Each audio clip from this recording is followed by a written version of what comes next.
दोस्तों राधे राधे। कार्तिक नहा हो रहा है, सुबह 4:45 के आसपास का टाइम है। हम कथाएँ कर रहे हैं कार्तिक नहान के बाद, आप भी सुन रहे हो। तो इसमें विष्णु भगवान के 1000 नाम का भी जाप करना चाहिए, वो भी मैं करूँगी। आप में थोड़ा नारायण कथा करूँगी। एक बार की बात है, भगवान जो नारद जी होते हैं भगवान नारायण के पास जाते हैं पूछने के लिए कौन सा ऐसा व्रत है जिससे कष्ट दूर होंगे। तो भगवान नारायण सत्यनारायण कथा बताते हैं। गणपति नारायण नारायण हरि हरि, गजानन नारायण नारायण हरि हरि। तो एक बार की बात है, एक ब्राह्मण जी दर दर भटक रहे होते हैं तो भगवान नारायण ब्राह्मण के रूप में आते हैं, उन्हें सत्यनारायण कथा आरती पूजन बताते हैं ताकि उनके कष्ट दूर हो। तो सत्यनारायण कथा आरती पूजन ब्राह्मण करता है, जीवन उसका अच्छा हो जाता है, अंत में वो बैकुंठ को जाता है। ब्रह्मा नारायण विष्णु नारायण लक्ष्मी नारायण नारायण हरि हरि, हरि ओम नमो नारायण। एक लकड़हारा होता है, दर भटक रहा होता है, तो लकड़हारा देखता है, कुछ लोग सत्यनारायण कथा आरती पूजन करते हुए मन में संकल्प करता है, उसको खूब लकड़ी मिलती है, लकड़ी बिकती है उसकी, सत्यनारायण कथा आरती पूजन करता है, उसका जीवन अच्छा हो जाता है, अंत में वो बैकुंठ हो जाता है। कण कण में नारायण नारायण हरि हरि, श्रीमन नारायण नारायण हरि हरि। एक बार की बात होती है, एक तंग राजा होता है, बहुत अभिमानी घमंडी राजा होता है। तो वो सत्यनारायण कथा का अपमान करता है, प्रसाद का भी अपमान करता है, उसका सारा राज्य नष्ट हो जाता है। वो अपनी गलती पहचानता है, वो भगवान से माफ़ी मांगता है, सत्यनारायण कथा आरती पूजन करता है, उसका जीवन अच्छा हो जाता है और अंत में वो भी बैकुंठ को जाता है। श्री कृष्ण गोविंद हरे मुरारी, हे नाथ नारायण वासुदेवा।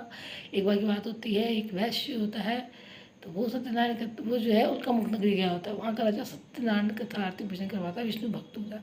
तो उससे पूछता है कि राजन आप क्या करवा रहे हो। तो बताता है कि जी मैं ऐसे सत्यनारायण कथा करवा रहा हूँ। कहते हैं क्यों। तो बताते इससे सब सुख प्राप्त होते हैं। तो वैसे निसंतान होता है, तो कहता है क्या संतान भी होती है। कहता हाँ। तो वैसे मन में संकल्प करता है, उसको सुंदर बेटी कलावती होती है, तब भी वो सत्यनारायण कथा नहीं करवाता। अब बेटी की शादी कर देता है तो भी सत्यनारायण कथा नहीं करवाता। अब तो भगवान नाराज हो जाते हैं और वो दामाद को लेकर व्यापार को लेकर पड़ता है। वहाँ का राजा जो है वो तो क्या इसके सिपाही चोर पकड़ रहे होते हैं। अब भगवान नारायण तो नाराज होते हैं व्यापारी से, तो सिपाही दामाद और व्यापारी को ही चोर समझ के जेल में डाल देते हैं।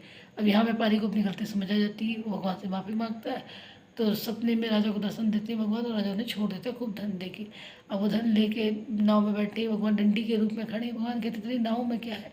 तो व्यापारी लालची होता है और नहीं बताता धन है, वो झूठ बोलता है फल फूल है, तो वो फल फूल ही बन जाता है। और धमा समझ जाता है, वो कहता है पिताजी सच बोल रहे हो, ये तो भगवान है।